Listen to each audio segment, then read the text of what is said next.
One of the other interesting things that have come out of increased studies is something that psychologists are now calling the faith factor. And let me just voice I wouldn't call it an irritation, but a lack of understanding in the psychological community about our faith. And that may be true for a lot of faiths, whether it's Muslim or Christian or Buddhist or Jewish or any number of other faiths. What they have found is that religiously active people tend to live longer than those who aren't religiously active. In the 21st century's first decade alone, 1,800 studies have explored connections between spirituality and health and healing. And what they have found consistently is that people that belong to a religious collective were associated with what they referred to as a strong protective effect. In other words, being connected to a community protects the individuals that are part of it from a variety of stressors that people aren't exposed to, generally speaking.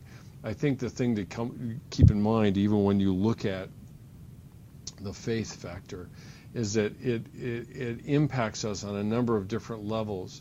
One is meaning and purpose, and meaning and purpose have a direct impact on how I see the world around me, and it influences the frame and the perspective that I develop about not only my worth, but also how the world works, and whether it's completely random or whether it's guided by the hand of a loving God. So meaning and purpose. It also helps me to understand pain and suffering, and to respond to it in compassionate ways, but also to understand it in the picture, in the larger picture of things. The reality is that faith communities offer the people in them connections that they would not otherwise have, and because of these perspectives, they offer people what studies have consistently found is that they live longer, they express a higher level of satisfaction with life,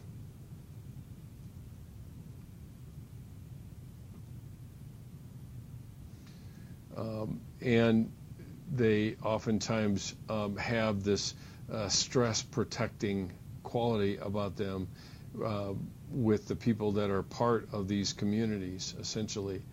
And it really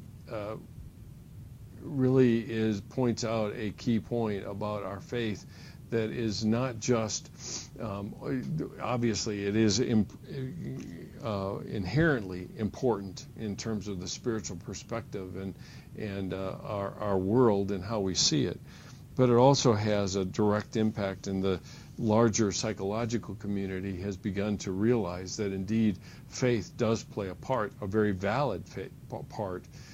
What's interesting is that in the larger community, medical and otherwise, faith-based approaches to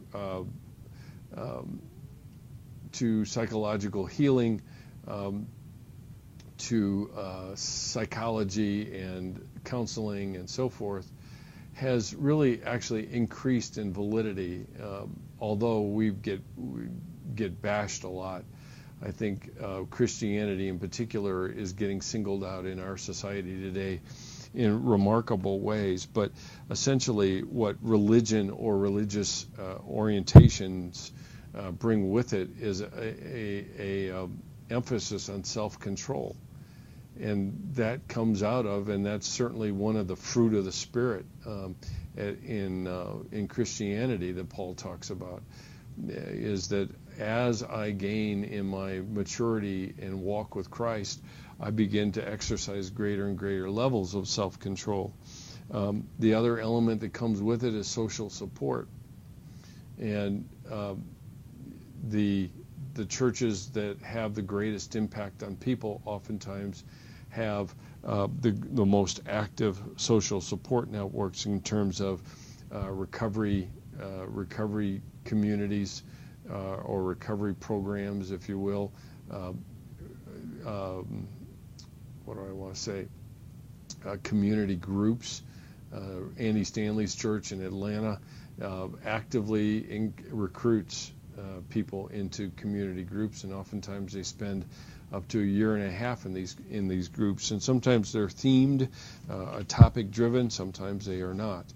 And so the social support aspect of it comes into play. And the last thing is, just in a general sort of way, is that involvement in faith community is a predictor for health and longevity. And obviously, there are other things that come into play, but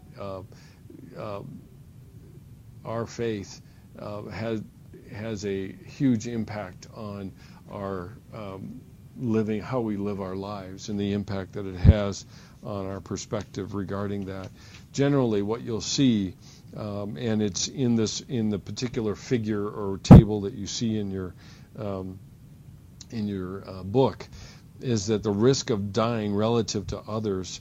The thing that I would point out is that men, in particular, are the benefactors of religious attendance. They're the ones that seem to have the greatest impact when it comes to exercise and religious affiliation. It seems to have the greatest impact on their longevity as well. So, food for thought. I think it's important that the language of community that we talk about here at CCU, we have to take it into other areas of our lives in order to promote health, not only in us, but in the people around us that we love so much.